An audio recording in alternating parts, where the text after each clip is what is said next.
Just days after documents emerged disclosing that Kate Cassidy will not receive any portion of Liam Payne's estimated £24 million fortune, the former One Direction member's partner has broken her silence. This report delves into the legal intricacies of Payne's untimely death, the administration of his estate, and the public responses that have followed. On October 16th, 2024, Liam Payne plummeted 45 feet from a hotel balcony in Argentina during what investigators describe as a drink and drug binge. The medical examiner later attributed his death to polytrauma, indicating multiple severe injuries. Payne's passing, at age 31, left behind no valid will, even though initial figures suggested his estate was worth $28,595,000. Following the settlement of debts and expenses, that total was officially adjusted to approximately £24,280,000. In the absence of a testamentary document, Argentina's National Criminal and Correctional Prosecutor's Office granted a limited ad colligenda bona grate, an order commonly issued to facilitate the sale of a deceased individual's real property. Under UK intestacy law, Payne's legacy would ordinarily pass first to a lawful spouse. Lacking one, it defaults to his nearest blood relative. However, the power to administer his assets was legally vested in Cheryl Tweedy, mother of Payne's 8-year-old son Bear, and in Richard Bray, a prominent music attorney renowned for representing high-profile artists. The appointment of Tweedy as co-administrator effectively excludes Kate Cassidy from any inheritance, despite her public disclosure of engagement plans made just weeks before Payne's fatal fall. Cassidy's reaction surfaced on Instagram within hours of the estate details becoming public. A half-eaten Starbucks sandwich lay beside a set of hair extensions. Her caption read simply, "What's in your purse? Mine, Starbucks and Glam Seamless." A light-hearted post contrasting starkly with the serious legal developments surrounding her future. Shortly thereafter, Cassidy shared a series of images from the Miami Grand Prix. Dressed in a sleek, black leather-look top, denim shorts, and a bright red Ferrari cap, she appeared to celebrate with friends against the backdrop of roaring engines and sun-drenched stands. One photograph showed her laughing beside a companion, accompanied by the caption, "Had such a great time at F1. Amidst these posts, an image of a rainbow prompted one follower to suggest it was a celestial greeting from Payne.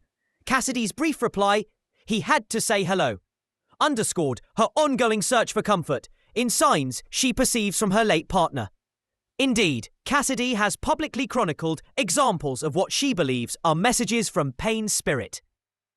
In another recent post, she shared a handwritten note discovered at the bottom of an old purse. The scrap displayed a crown sketch encircling the repeated digits 444. Cassidy described it as "sign for today," suggesting that these occurrences offer solace during her grieving process. Legally, Payne's estate is expected to be held in trust for Bear. UK intestacy statutes typically ensure that any assets go to the deceased's children when no spouse survives. Sources close to Payne have confirmed that, despite periods spent apart, Payne frequently travelled to the United States for work. He maintained a deep commitment to his son's financial welfare. He had some very sensible advisors in his circle, and he adored Bear so much, a confidant told the Mail's Katie Hind. He always wanted to do right by him financially. It's a small consolation that Bear will never want for anything. Complicating matters further, 5 individuals have been formally charged in Argentina in connection with Payne's death. The hotel's manager, a receptionist, and a friend of the singer face manslaughter allegations, according to statements from the National Criminal and Correctional Prosecutor's Office. Meanwhile, Cheryl Tweedy, aged 41, and Richard Bray prepare to oversee the winding up of Payne's financial affairs, an undertaking requiring meticulous valuation of international assets, clearance of liabilities, and coordination with legal authorities on 2 continents.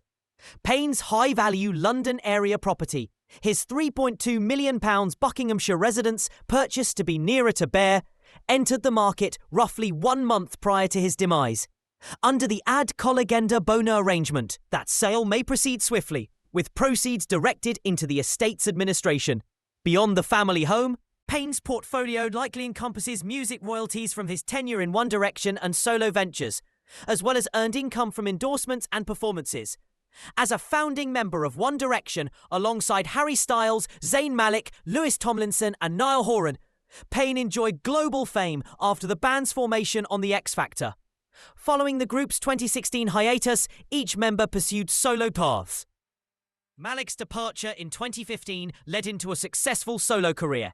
His debut album LP1 dropped in December 2019, featuring collaborations such as Strip That Down with Quavo.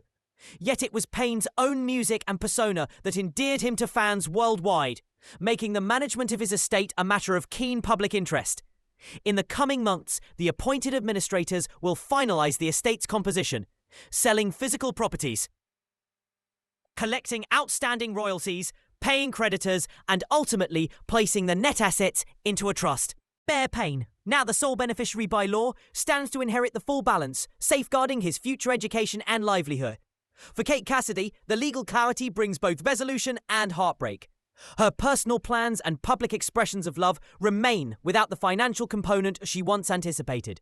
In sum, the confluence of celebrity, tragedy, and intestacy law has produced a complex narrative, one in which financial institutions, legal frameworks, and deeply personal grief intersect. While the world watches the legal mechanics unfold, thought turns inevitably to the 8-year-old at the centre of it all. In the precise language of estate law, Bear Payne is now the rightful heir to a fortune his father amassed in his brief but impactful life. Yet behind every legal choice lies the human story of loss, remembrance, and the determination of a family to honour a legacy, both fiscal and emotional, that transcends ledger entries and court filings.